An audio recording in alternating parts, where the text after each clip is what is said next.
ಆಕಾಶವಾಣಿ ವಾರ್ತೆಗಳು. ಓದುತ್ತಿರುವವರು ಕೆ ನಾರಾಯಣಕುಮಾರ್ ರಾಯಬಾಗಿ. ಮುಖ್ಯಾಂಶಗಳು. ದೇಶದ ಮೊದಲ ನಿಖರ ಸಮಯ ಸೂಚಿಸುವ ಯಂತ್ರವನ್ನು ಬೆಂಗಳೂರಿನಲ್ಲಿಂದು ಲೋಕಾರ್ಪಣೆಗೊಳಿಸಿದ ಕೇಂದ್ರ ಸಚಿವ ಪ್ರಹ್ಲಾದ್ ಜೋಶಿ. ಭದ್ರತಾ ಸವಾಲುಗಳನ್ನು ಎದುರಿಸಲು ಬಿಮ್ಸ್ಟೆಕ್ ಸದಸ್ಯ ರಾಷ್ಟಗಳ ನಡುವೆ ಸಹಕಾರ ಅಗತ್ಯ, ರಾಷ್ಟೀಯ ಭದ್ರತಾ ಸಲಹೆಗಾರ ಅಜಿತ್ ದೋವಲ್ ಪ್ರತಿಪಾದನೆ.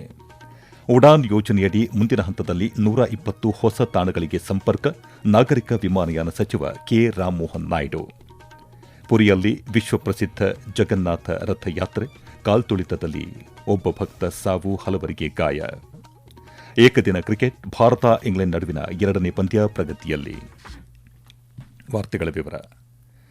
ದೇಶದ ಮೊದಲ ನಿಖರ ಸಮಯ ಸೂಚಿಸುವ ಯಂತ್ರವನ್ನು ಬೆಂಗಳೂರಿನಲ್ಲಿ ಇಂದು ಕೇಂದ್ರ ಆಹಾರ ಮತ್ತು ನಾಗರಿಕ ಪೂರೈಕೆ ಹಾಗೂ ನವ ಮತ್ತು ನವೀಕರಿಸಬಹುದಾದ ಇಂಧನ ಸಚಿವ ಪ್ರಹ್ಲಾದ್ ಜೋಶಿ ಲೋಕಾರ್ಪಣೆಗೊಳಿಸಿದರು.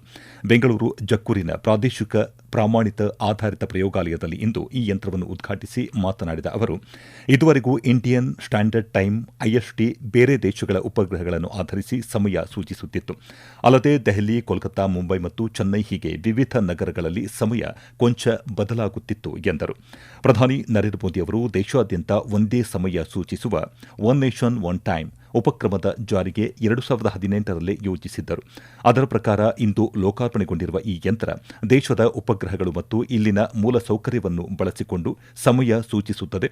ಭವಿಷ್ಯದಲ್ಲಿ ದೇಶಾದ್ಯಂತ ಒಂದೇ ಸಮಯ ಸೂಚಿಸುವ ವ್ಯವಸ್ಥೆ ಜಾರಿಗೆ ಬರಲಿದೆ ಎಂದು ಸಚಿವ ಪ್ರಹ್ಲಾದ್ ಜೋಶಿ ತಿಳಿಸಿದರು.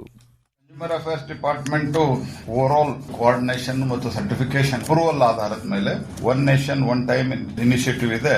ಅದನ್ನ ಒಂದು inform, secure and highly assurance accurate Indian standard time ಇಡೀ ದೇಶದೊಳಗ ಮಾಡುವಂತಹ ಈ ಒಂದು ಪ್ರಯತ್ನಕ್ಕೆ ಆಲ್ಮೋಸ್ಟ್ ಇವತ್ತು ಯಶ ಸಿಕ್ಕಿದೆ. ಪ್ರಾಯೋಗಿಕವಾಗಿ ಇದನ್ನು ನಾವು ಇವತ್ತು ನೋಡಿದ್ದೇವೆ. ಒನ್ ನೇಷನ್ ಒನ್ ಟೈಮ್ ಇದು ವಿಶ್ವಾಸಾರ್ಹವಾದಂತಹ ಒಂದು ರೆಫರೆನ್ಸ್ ಫಾರ್ ದಿ ಕಂಟ್ರಿ.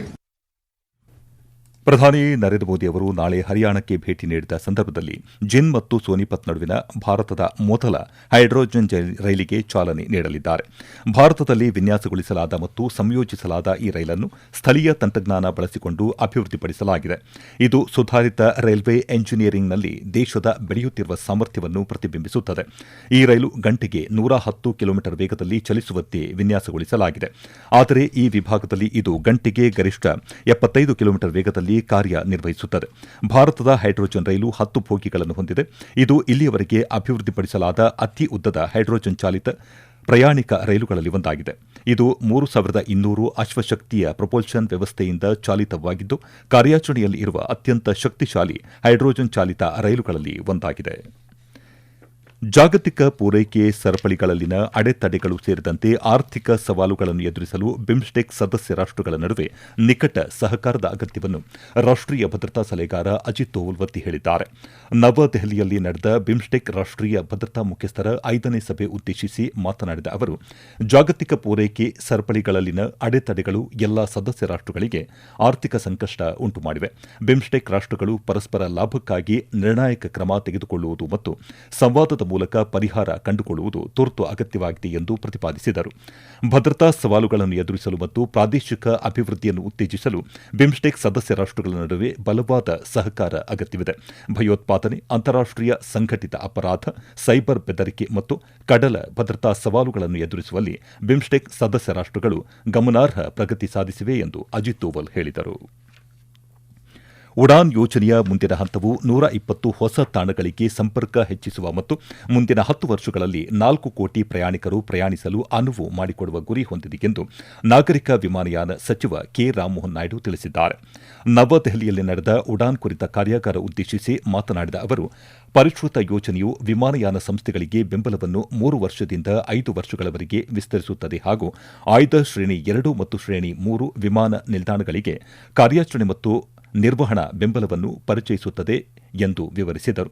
ಮುಂದಿನ ದಶಕದಲ್ಲಿ 100 ವಿಮಾನ ನಿಲ್ದಾಣಗಳು ಮತ್ತು 200 ಹೆಲಿಪೋರ್ಟ್ಗಳನ್ನು ಅಭಿವೃದ್ಧಿಪಡಿಸುವ ಗುರಿಯೊಂದಿಗೆ ಕೇಂದ್ರ ಸರ್ಕಾರ ಮುಂದಿನ ಹಂತಕ್ಕಾಗಿ 29,000 ಕೋಟಿ ರೂಪಾಯಿಗಳ ನಿಧಿಯನ್ನು ಮೀಸಲಿಟ್ಟಿದೆ ಎಂದು ಸಚಿವ ಕೆ ರಾಮಮೋಹನ್ ನಾಯ್ಡು ತಿಳಿಸಿದರು. ಈ ವಾರ್ತೆಗಳನ್ನು ಆಕಾಶವಾಣಿಯಿಂದ ಕೇಳುತ್ತಿದ್ದೀರಿ. ನಮ್ಮ ಎಲ್ಲಾ ರಾಷ್ಟ್ರೀಯ ವಾರ್ತೆಗಳು ಹಾಗೂ ಪ್ರದೇಶ ಸಮಾಚಾರ ಈಗ ಆಕಾಶವಾಣಿ ನ್ಯೂಸ್ ಕನ್ನಡ ಯೂಟ್ಯೂಬ್ ಚಾನೆಲ್ನಲ್ಲಿ ಲಭ್ಯ. ನಮ್ಮ ಎಕ್ಸ್ ಖಾತೆ ಮತ್ತು ಇನ್ಸ್ಟಾಗ್ರಾಂ ಖಾತೆ ಆಕಾಶವಾಣಿ ನ್ಯೂಸ್ ಕನ್ನಡ. ಹೆಚ್ಚಿನ ಮಾಹಿತಿಗಾಗಿ ನಮ್ಮ ಫೇಸ್ಬುಕ್ ಖಾತೆ AIR ಕನ್ನಡ ನ್ಯೂಸ್ ಅನುಸರಿಸಿ. ಮಾಹಿತಿಯ ಹೂರಣ ವಾರದ ಕಾರ್ಯಕ್ರಮ ಪ್ರಚಲಿತ ವಿದ್ಯಮಾನ ಪ್ರತಿ ಬುಧವಾರ 9:15ಕ್ಕೆ. ಒಡಿಶಾ ಪುರಿಯಲ್ಲಿ ಇಂದು ನಡೆದ ವಿಶ್ವಪ್ರಸಿದ್ಧ ಜಗನ್ನಾಥ ರಥಯಾತ್ರೆಯ ಸಂದರ್ಭ ಉಂಟಾದ ಕಾಲ್ತುಳಿತದಲ್ಲಿ ಒಬ್ಬ ಭಕ್ತ ಮೃತಪಟ್ಟಿದ್ದು ಅನೇಕ ಭಕ್ತರು ಗಾಯಗೊಂಡಿದ್ದಾರೆ. ರಥ ಬೀದಿಯಲ್ಲಿ ಜಗನ್ನಾಥ, ಬಲಭದ್ರ ಮತ್ತು ದೇವಿ ಸುಭದ್ರಾ ದೇವರ ರಥಗಳನ್ನು ಎಳೆಯುವ ಸಮಾರಂಭದಲ್ಲಿ ಸಹಸ್ರಾರು ಸಂಖ್ಯೆಯಲ್ಲಿ ಭಕ್ತರು ಜಮಾಯಿಸಿದ್ದ ಸಂದರ್ಭ ಈ ದುರದೃಷ್ಟಕರ ಘಟನೆ ಸಂಭವಿಸಿದೆ. ತುರ್ತು ಪ್ರತಿಕ್ರಿಯೆ ತಂಡಗಳು ತಕ್ಷಣವೇ ಗಾಯಾಳುಗಳನ್ನು ಸಮೀಪದ ಆಸ್ಪತ್ರೆಗಳಿಗೆ ಸ್ಥಳಾಂತರಿಸಿದ್ದು ಚಿಕಿತ್ಸೆ ನೀಡಲಾಗುತ್ತಿದೆ. ಜಿಲ್ಲಾಡಳಿತ, ಪೊಲೀಸ್, ಅಗ್ನಿಶಾಮಕ ಸೇವೆಗಳು ಮತ್ತು ಆರೋಗ್ಯ ಸಿಬ್ಬಂದಿ ರಕ್ಷಣಾ ಮತ್ತು ಜನಸಂದಣಿ ನಿರ್ವಹಣಾ ಕಾರ್ಯಾಚರಣೆಗಳನ್ನು ಪ್ರಾರಂಭಿಸಿವೆ. ಸುಸ್ಥಿರ ಕೃಷಿ ಬೆಳವಣಿಗೆಯನ್ನು ಖಚಿತಪಡಿಸಿಕೊಳ್ಳಲು ಸಮಗ್ರ ಕೃಷಿ ಪದ್ಧತಿಗಳನ್ನು ಉತ್ತೇಜಿಸುವ ಅಗತ್ಯವನ್ನು ಕೇಂದ್ರ ಕೃಷಿ ಮತ್ತು ರೈತ ಕಲ್ಯಾಣ ಸಚಿವ ಶಿವರಾಜ್ ಸಿಂಗ್ ಚೌಹಾಣ್ ಒತ್ತಿ ಹೇಳಿದ್ದಾರೆ. ನವದೆಹಲಿಯಲ್ಲಿ ನಡೆದ ಭಾರತೀಯ ಕೃಷಿ ಸಂಶೋಧನಾ ಮಂಡಳಿ ICAR 98ನೇ ಸಂಸ್ಥಾಪನಾ ದಿನ ಉದ್ದೇಶಿಸಿ ಮಾತನಾಡಿದ ಅವರು, ರೈತರು ಮತ್ತು ವಿಜ್ಞಾನಿಗಳ ಸಾಮೂಹಿಕ ಪ್ರಯತ್ನಗಳು ಅಸಾಧಾರಣ ಫಲಿತಾಂಶಗಳನ್ನು ನೀಡುತ್ತಿವೆ ಎಂದು ಹೇಳಿದರು. ದೇಶದಲ್ಲಿ ದಾಖಲೆಯ 376 ದಶಲಕ್ಷ ಟನ್ಗಳ ಆಹಾರ ಧಾನ್ಯಗಳನ್ನು ಉತ್ಪಾದಿಸಲಾಗಿದೆ. ಕಳೆದ ವರ್ಷ 44 ಬೆಳೆಗಳನ್ನು ಒಳಗೊಂಡ 386 ಹೊಸ ಬೆಳೆ ಪ್ರಭೇದಗಳು ಮತ್ತು 117 ತೋಟಗಾರಿಕೆ ಪ್ರಭೇದಗಳನ್ನು ಅಭಿವೃದ್ಧಿಪಡಿಸಲಾಗಿದೆ ಎಂದು ಸಚಿವ ಶಿವರಾಜ್ ಸಿಂಗ್ ಚೌಹಾಣ್ ತಿಳಿಸಿದರು.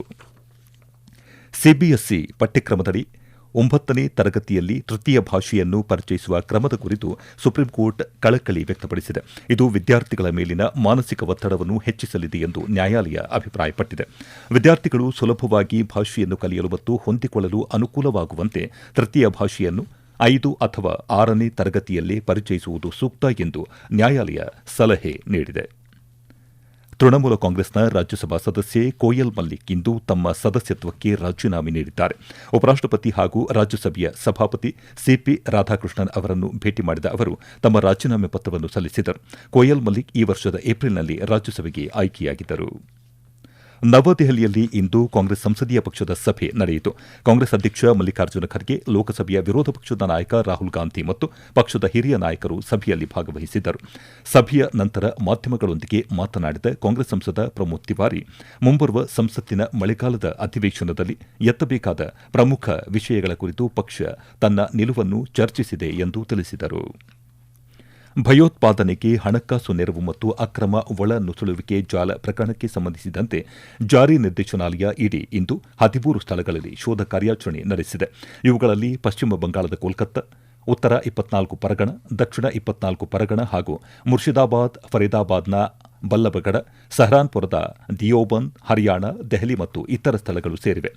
ರೋಹಿಂಗ್ಯಾ ಮತ್ತು ಬಾಂಗ್ಲಾದೇಶಿ ಪ್ರಜೆಗಳು ಭಾರತಕ್ಕೆ ಅಕ್ರಮ ಒಳನುಸುಳುವಿಕೆಗೆ ಅನುಕೂಲ ಮಾಡಿಕೊಟ್ಟ ನಕಲಿ ಭಾರತೀಯ ಗುರುತಿನ ದಾಖಲೆಗಳನ್ನು ಒದಗಿಸಿದ್ದು ಮತ್ತು ದೇಶದ ವಿವಿಧ ಭಾಗಗಳಲ್ಲಿ ಅವರ ಪುನರ್ವಸತಿಗೆ ಸಹಾಯ ಮಾಡಿದ ಸಂಘಟಿತ ಗುಂಪಿನ ವಿರುದ್ಧ ಉತ್ತರ ಪ್ರದೇಶ ATS FIR ದಾಖಲಿಸಿದ್ದು, ಇದರ ಮುಂದುವರೆದ ಭಾಗವಾಗಿ ಇಡಿ ದಾಳಿ ನಡೆಸಿದೆ. ಇಂಗ್ಲೆಂಡ್ನ ಕಾರ್ಡಿಫ್ ಸೋಫಿಯಾ ಗಾರ್ಡನ್ನಲ್ಲಿ ಇಂದು ನಡೆಯುತ್ತಿರುವ ಪುರುಷರ 3 ಏಕದಿನ ಪಂದ್ಯಗಳ ಸರಣಿಯ 2ನೇ ಏಕದಿನ ಕ್ರಿಕೆಟ್ ಪಂದ್ಯದಲ್ಲಿ ಇಂದು ಭಾರತ ಮತ್ತು ಇಂಗ್ಲೆಂಡ್ ಮುಖಾಮುಖಿಯಾಗಿವೆ. ಟಾಸ್ ಗೆದ್ದ ಇಂಗ್ಲೆಂಡ್ ತಂಡ ಫೀಲ್ಡಿಂಗ್ ಆಯ್ಕೆ ಮಾಡಿಕೊಂಡಿದೆ. ಮೊದಲು ಬ್ಯಾಟಿಂಗ್ ಮಾಡುತ್ತಿರುವ ಭಾರತ ಇತ್ತೀಚಿನ ವರದಿ ಬಂದಾಗ 29.2 ಓವರ್ಗಳಲ್ಲಿ 3 ವಿಕೆಟ್ ನಷ್ಟಕ್ಕೆ 164 ರನ್ ಗಳಿಸಿ ಆಡುತ್ತಿದೆ. ಕೊನೆಯಲ್ಲಿ ಮತ್ತೊಮ್ಮೆ ಮುಖ್ಯಾಂಶಗಳು. ದೇಶದ ಮೊದಲ ನಿಖರ ಸಮಯ ಸೂಚಿಸುವ ಯಂತ್ರವನ್ನು ಬೆಂಗಳೂರಿನಲ್ಲಿ ಇಂದು ಲೋಕಾರ್ಪಣೆಗೊಳಿಸಿದ ಕೇಂದ್ರ ಸಚಿವ ಪ್ರಹ್ಲಾದ್ ಜೋಶಿ. ಭದ್ರತಾ ಸವಾಲುಗಳನ್ನು ಎದುರಿಸಲು ಬಿಮ್ಸ್ಟೆಕ್ ಸದಸ್ಯ ರಾಷ್ಟಗಳ ನಡುವೆ ಸಹಕಾರ ಅಗತ್ಯ, ರಾಷ್ಟೀಯ ಭದ್ರತಾ ಸಲಹೆಗಾರ ಅಜಿತ್ ದೋವಲ್ ಪ್ರತಿಪಾದನೆ. ಉಡಾನ್ ಯೋಜನೆಯಡಿ ಮುಂದಿನ ಹಂತದಲ್ಲಿ 120 ಹೊಸ ತಾಣಗಳಿಗೆ ಸಂಪರ್ಕ, ನಾಗರಿಕ ವಿಮಾನಯಾನ ಸಚಿವ ಕೆ ರಾಮಮೋಹನ್ ನಾಯ್ಡು. ಪುರಿಯಲ್ಲಿ ವಿಶ್ವಪ್ರಸಿದ್ಧ ಜಗನ್ನಾಥ ರಥಯಾತ್ರೆ, ಕಾಲ್ತುಳಿತದಲ್ಲಿ ಒಬ್ಬ ಭಕ್ತ ಸಾವು, ಹಲವರಿಗೆ ಗಾಯ. ಮತ್ತು ಏಕದಿನ ಕ್ರಿಕೆಟ್, ಭಾರತ ಇಂಗ್ಲೆಂಡ್ ನಡುವಿನ 2ನೇ ಪಂದ್ಯ ಪ್ರಗತಿಯಲ್ಲಿ. ಇಲ್ಲಿಗೆ ವಾರ್ತಾ ಪ್ರಸಾರ ಮುಕ್ತಾಯವಾಯಿತು. ನಮ್ಮ ಮುಂದಿನ ವಾರ್ತಾ ಪ್ರಸಾರ ನಾಳೆ ಬೆಳಗ್ಗೆ 7:05